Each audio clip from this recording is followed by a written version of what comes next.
Tuning box, tuning box, tuning box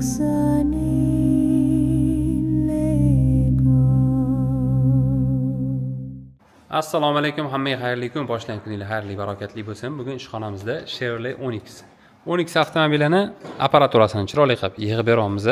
Bu mashinaga har bir narsani chiroyli chiqaradigan detalli SQ apparatura yig'ilyapti. Birinchi navbatda mikrofon bu yerda syomniy emas, shuni hisobiga uni ovozini filtr qilib nastroyka qilish imkoniyatini yaratish uchun bizada protsessor qo'yilyapti. Protsessorimizda 8 ta kanalli Langard brendidan DSP V3 Pro modeli qo'yilyapti. Buni o'zida 4 ta kanaliga 60 nominaldan D-klass ovozni chiqarib beradigan usitlar ham bor. Xudo xolasa, biz bu usitlardan foydalanmaymiz hozirgi holatda. Bizga faqat protsessor sifatida kerak bo'ladigan protsessor bo'lyapti hozir. Xullas, buni ketidan biz 4 ta kanalli subwooferni nazorat qilamiz. Bizda 4 ta kanalimizda o'sha 4 ta kolonkamiz bor. Unga biz usitlar ham qo'yamiz. Usitlarimizda Audioban brendidan bo'lyapti. AB klassli usitlar. Usitlarimizning ko'rinishi ham mana chiroyli alyuminiy korpusda ishlangan, razmeri o'ziga yarasha katta-yu, lekin sig'dirsa bo'ladigan darajada juda ham katta emas. Imkon qadar o'rnatishga qulay qilib ishlangan. AB bo'lgan hisobiga razmeri kattaroq bo'ladi, lekin o'shanga yarasha preimуществоsi plyus taraflari juda ham ko'p, baslarni mayin, yumshoq, chiroyli o'ynab beradi. Ovozlarni detalliroq chiqaradi AB bo'lgan hisobiga. Keyin bu yerda bizda filtrlarimizda ham past kesadigan, ham tepani kesadigan filtrlar mavjud mana. Bu yerda mana fullga qo'ysak ham bo'ladi, high pass filtr и low pass filtr ham bor. Filtr ham tepadan, ham pastdan kesib nastroyka qilish imkoni bor. Endi bizda hozir protsessor hammasini qilib beradi buni. Bu narsa kerak emas, prosta usitlar o'zida nima imkoniyatlar borligini ko'rsatib o'taman. Bu tarafda ham har bir kanalda shunaqa nazorat bor, har ikkita kanalda. Undan tashqari ikkita kanaldan ovoz kirgizib 4 ta ko'paytiradigan, signalni o'zgartiradigan tumbalarimiz ham bor. Keyin ikkita ovoz kirib, yana ikkitasidan qaytib keyingi usitlarga chiqib ketish imkoniyati ham bor, RSA signal orqali. Usitlarimizning mana yozig'ini tagida podsvetkasi bor. Uni yoqqanimizda tagidan ko'k svet bo'lib yonadi, mana bundan chiroyli bo'lib, o'ziga yarasha shunaqa dizayn uslubi qo'llangan. Bu tarafga qaraydigan bo'lsak, qotiriladigan simlarimizning joyi. Bu yerda ikkita preferensiyalarimiz bor, 25 amperli. Undan tashqari mana bizda minus, remote control, plus ustida belgilar bilan juda ham tushunarli qilib ko'rsatib qo'yilgan, qaranglar nimaga kerak bo'lishini. Undan tashqari tagida mana qotirishga juda ham qulay teshiklari qilingan, simni o'sha uchiga fusalarni qo'yib qotirganimizda juda ham zo'r ushlab qoladigan qotiriladigan joy. Oddiy shurupdan ko'ra mana shu narsasi menga ko'proq qulay, ko'proq yaxshi tuyuladi. Bu tarafda mana dinamiklarni qotiradigan joyimiz ham xuddi shunaqa tuzilgan, ko'rasizlar. 1 2 3 4 Bridget ulash imkoniyatlari bor. Bu yerda kanaliga 70 nominaldan toza beradi.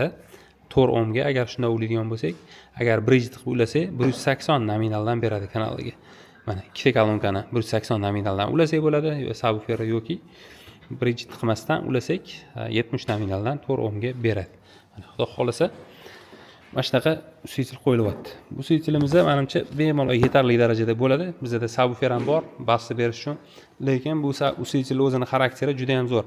Baslarni juda yumshoq, chiroyli qilib yetkazib beradi. Kolonkadan chiqayotgan baslar sezilarli darajada, o'zgaradigan darajada o'ynatib beradi. Misol uchun, buni o'rniga boshqacha AB usitlar qo'yilgan holatlar bo'lgan, lekin buni qanaqadir o'ziga yarasha yumshoq bas beradigan xarakteri bor ekan.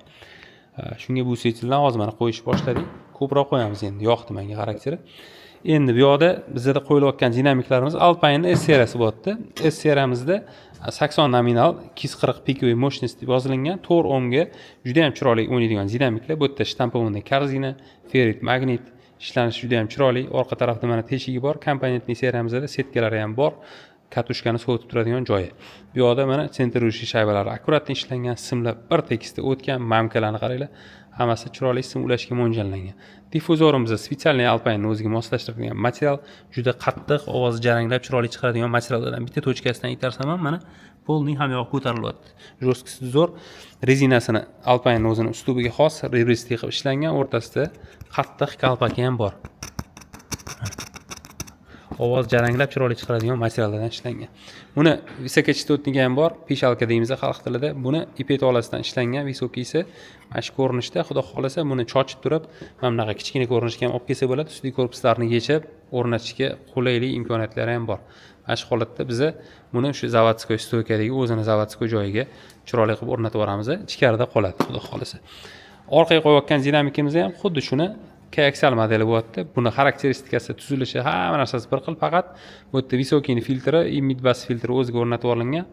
Mana shu ko'rinishda mana visokiylari ham xuddi shunaqa, faqat o'rtasiga o'rnatilgan. Visokiy o'rnatilgan hisobiga faqat orqasida teshigi yo'q bo'ldi. Shu xolos, qolgan narsalar hammasi deyarli bir xil. Orqadagi teshigi bo'lmagani bilan mana visokiyning tagidagi joy ochuvligini hisobiga xuddi shu teshigidagi axlajeni bo'lgan vazifani oldi tarafidan bajaradi dinamikimiz. Xullas, buni orqa tarafga qo'yamiz eshigiga, buni oldi eshigiga qo'yamiz, buni stoykalarga qo'yamiz. Usitchil bularga ulaymiz. Bundan oldin bizga boshqaruvga protsessor bo'ladi. Keyin protsessorimizdan yana chiqayotgan ovozni subwooferimizga ham olib boramiz. Subwooferimiz bizda ochur.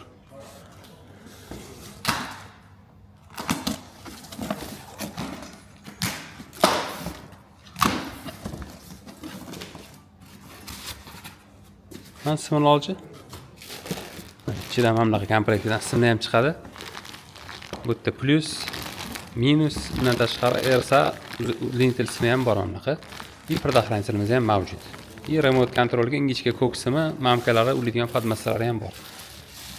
Subwooferimizning o'zi akkuratni o'rtaga joylashtirilgan, mana shu ko'rinishda. Bu yerda aktivniy deyishimga sabab o'zida mono D klass usitchili bor. Mana bu tarafda usitchilimiz bor.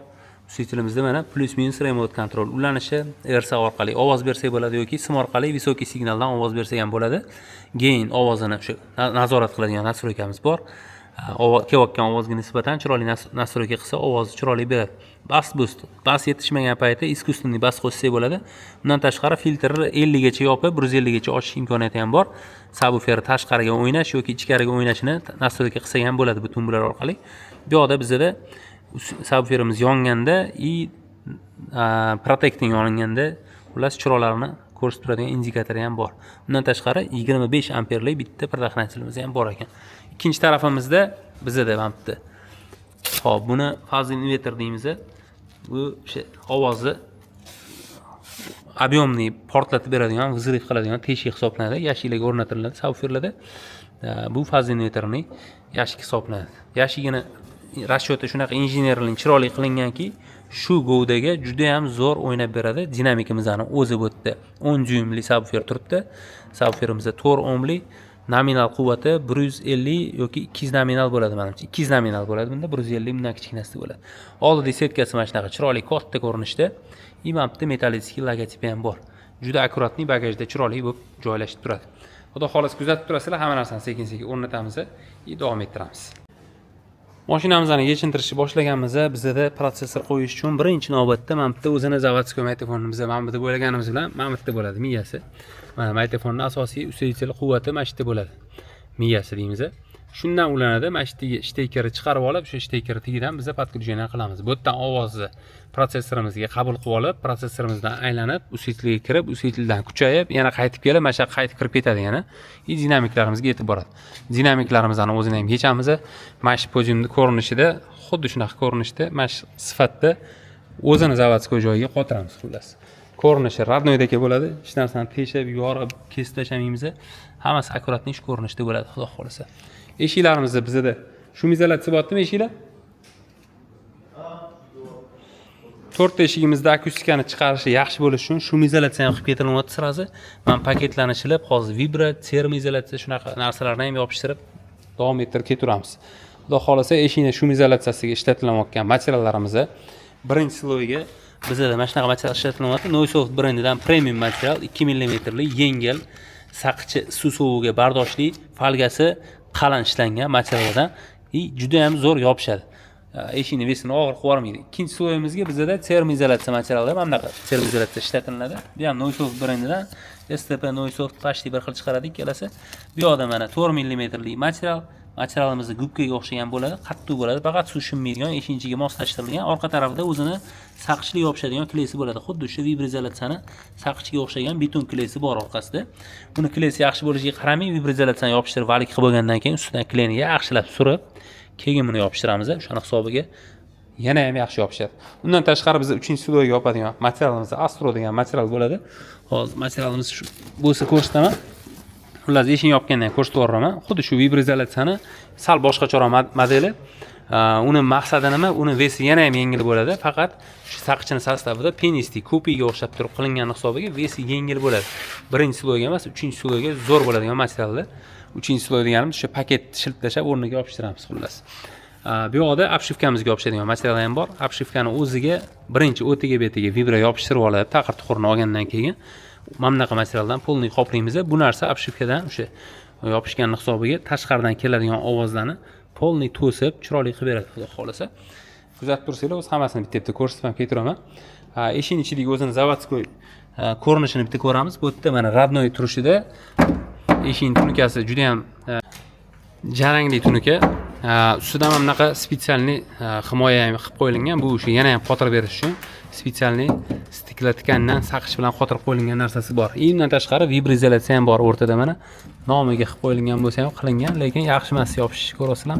Ozgina ko'chib ham yotibdi. Xullas bu yoqda biz shu birinchi sloy materialni birinchi navbatda yaxshilab yopishtirib olamiz. Orqasida ham mana vibrizolyatsiyani lekin yaxshi yopishtirishibdi, 3 ta sloy qilib yuborishdi. Hayronman, buni qilinmasdi, lekin yomon emas, yo'qdan ko'ra qaranglar. Ancha yaxshi qilingan. Ko'radigan bo'lsak ham, o'ziniki zavodskoy uchun zo'r. Даже BMWda ham bunaqa yopishmaydi.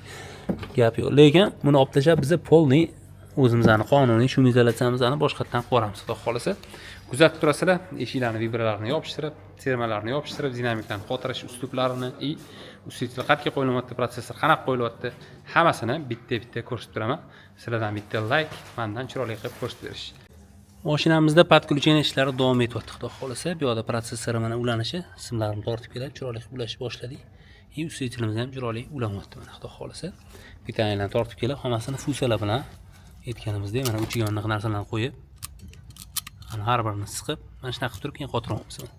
Mana shu ko'rinishda. Bunimiz hozir remote kontrol, remote kontrol. Har bitta dinamik qotadigan simi ham mana shunaqa uchiga narsa qo'yib chiqiladi. Visokiylarni ham o'rnatib oldik bu yerga mana. Mana buni ichida turibdi, qanaqa qo'yganim hozir tushuntirib ham beraman. Bu yoqda mana kondensatorimizni qanaqa qo'yib yubordik. Buni hozir ustiga mana buni yopmadim materialdan. Sizlarga ko'rinsin deb. Mana bunda yopsak, bu zuk izolyatsiya o'zi yopishib qoladi. Mana bu ovoz chiqib taqilab yurmasligi uchun buni o'zi ham zo'r o'rnatilgan. Buni o'sha stoykadagi visokiyni olib tashlab, zavodskoy visokiyni o'rniga mana bu visokiyni atrofiga o'sha mana bu gubkasini kiygizdimda, ichkariga siqib tiqib qo'ydim. O'zi siqilib kirdi joyiga, plotniy bo'lib, kirgandan keyin yana najojniroq bo'lib tursin deb orqasidan yana yopishadigan materialdan yopishtirib qo'ydim chiroyli qilib. Visokiyni o'zi chiroyli joylashdi, xudo xolasa mana. Ovoz bu yoqqa to'g'ri chiroyli chiqib keladigan darajada joylashdi. Endi buni joyiga yig'amiz, ikkinchisini ham o'rnatishni boshlaymiz. Tuning box, tuning box, tuning box.